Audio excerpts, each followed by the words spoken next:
기도하고 사도행전 22장 읽겠습니다.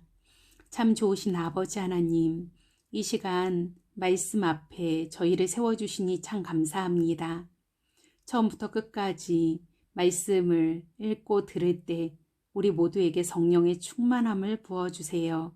예수님 이름으로 기도드렸습니다. 아멘. 사도행전 22장. 내 사랑하는 형제요, 아버지이신 여러분, 나에 대해 미리 결론을 내리기 전에 지금부터 내가 하는 말을 잘 들어주십시오. 그들은 그가 히브리 말로 말하는 것을 듣고는 더 조용해졌다. 모두가 그의 말을 한마디도 놓치지 않으려고 했다. 그가 말을 이었다. 나는 길리기아의 다소에서 태어난 선량한 유대인입니다. 여기 예루살렘에서 교육받았고 랍비 가말리엘의 엄격한 지도 아래 우리 종교의 전통을 철저히 배웠습니다.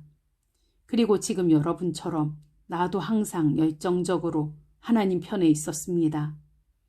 나는 이 도와 관련된 사람이면 누구나 추적하고 맹렬히 공격해서 하나님을 위해 죽일 준비가 되어 있었습니다. 나는 남자든 여자든 가리지 않고 가는 곳마다 그들을 잡아들여 감옥에 가두었습니다. 대제사장이나 최고의회의 누구에게나 물어보면 그 사실을 확인할 수 있습니다. 그들 모두가 나를 잘 알고 있었습니다. 그러다가 나는 예수를 따르는 이들을 추적하고 체포하려고 우리 형제들이 있는 다마스쿠스로 떠났습니다. 나는 그들을 예루살렘으로 데려와서 형을 받게 하는 권한이 부여된 공문서를 가지고 있었습니다. 정오쯤 다마스쿠스 외곽에 이르렀을 때 하늘에서 눈부신 빛이 강하게 비쳤습니다. 나는 바닥에 쓰러졌고 시야가 흐려졌습니다. 그때 한 음성이 들렸습니다. 사울아, 사울아, 왜 나를 해치려고 하느냐? 나는 주님 누구십니까? 하고 물었습니다. 나는 내가 핍박하는 나사렛 예수다 하고 그분이 말씀하셨습니다. 동료들은 그 빛은 보았으나 그 대화는 듣지 못했습니다. 그래서 나는 주님, 이제 제가 어떻게 해야 합니까? 하고 물었습니다. 그분은 일어나서 다마스쿠스로 들어가거라. 앞으로 내가 해야 할 일을 말해줄 사람이 거기에 있다고 말씀하셨습니다. 그래서 우리는 다마스쿠스로 들어갔습니다. 내가 처음 계획한 것과는 전혀 다른 모습으로 그 성에 들어간 것입니다. 나는 눈이 멀어 볼 수 없었기 때문에 동료들이 내 손을 잡고 데리고 들어가야 했습니다. 바로 그때 아나니아를 만났습니다. 그는 우리의 율법을 잘 지키기로 소문난 사람입니다. 이것은 다마스쿠스 유대인 공동체가 다 동의하는 사실입니다. 그가 와서 내 어깨에 손을 얹고 눈을 들어보시오 하고 말했습니다. 내가 눈을 들었는데 어느새 나는 그의 눈을 똑바로 쳐다볼 수 있었습니다. 다시 보게 된 것입니다. 그러자 그가 말했습니다. 우리 조상의 하나님이 그대를 택하셔서 그분의 활동 계획을 알게 하셨습니다. 그대는 의롭고 죄 없으신 분을 실제로 배웠고 그분의 말씀을 들었습니다. 이제 그대는 만나는 모든 사람에게 그대가 보고 들은 것을 증거하는 핵심 증인이 될 것입니다. 그러니 망설이지 말고 일어나 세례를 받으십시오. 죄를 깨끗이 씻어내고 하나님과 직접 사귀십시오. 정말로 아나니아가 말한 대로 되었습니다. 예루살렘으로 돌아온 뒤에 어느 날 나는 성전에서 하나님의 임재에 잠겨 기도하다가 그분을 뵈었습니다.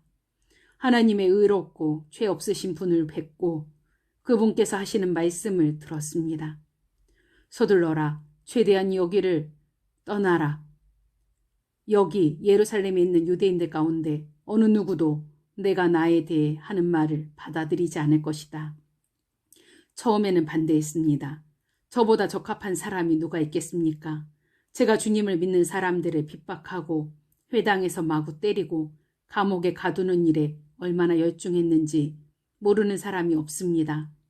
주님의 증인 스데반이 살해될 때에도 바로 그 자리에 제가 살인자들의 겉옷을 들고 그들을 응원했습니다. 그러나 이제 제가 완전히 돌아선 것을 그들이 알고 있습니다. 그러니 제게 무슨 자격이 더 필요하겠습니까? 그러나 그분은 이유를 묻지 말고 가거라. 내가 너를 멀리 이방인에게로 보내겠다. 말씀하셨습니다. 로마 시민인 바울.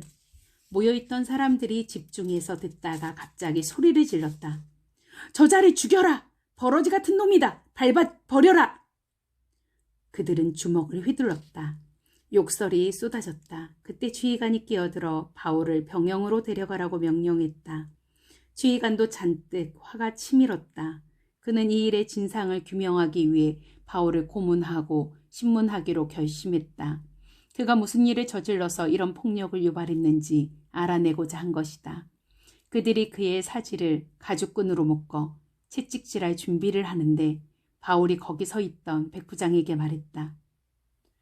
공정한 재판도 없이 로마 시민을 고문하다니 이게 법에 맞는 일입니까? 백부장이 그 말을 듣고 곧장 지휘관에게 갔다. 도대체 무슨 일을 하신 겁니까? 이 사람은 로마 시민입니다. 지휘관이 돌아와서 신문을 맡았다. 내가 들은 말이 사실이요. 당신이 로마 시민이요. 바울이 말했다. 분명히 그렇습니다. 지휘관은 관심을 보였다. 나는 큰 돈을 들여서 시민권을 얻었소. 당신은 얼마나 들었소? 전혀 들지 않았습니다. 바울이 말했다. 한 푼도 되지 않았습니다.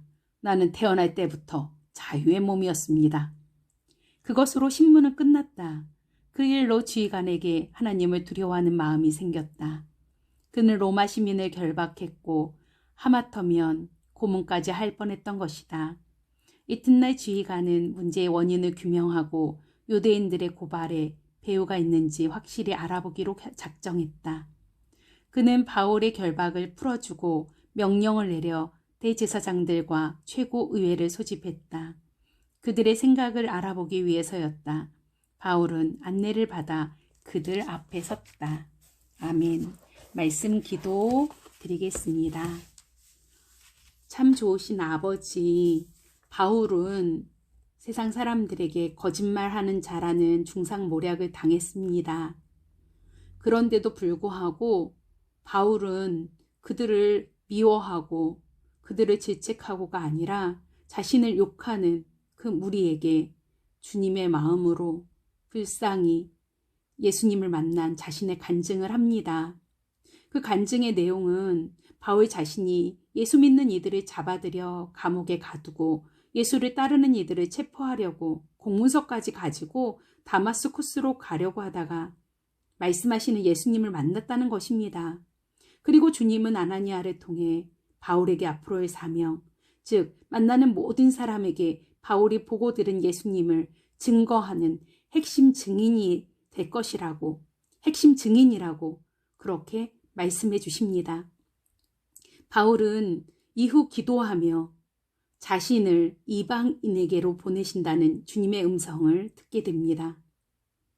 주님, 자신을 중상모략하는 그들에게 그럼에도 예수 그리스도의 심장으로 불쌍히 여기고 끝까지 예수님을 전하는 자신이 아니라 예수님을 간증하는 바울의 모습을 보게 됩니다.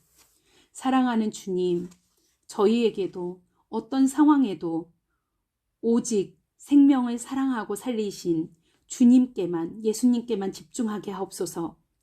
바울이 죽음 앞에서, 위기 속에서 오직 예수님만 자랑합니다.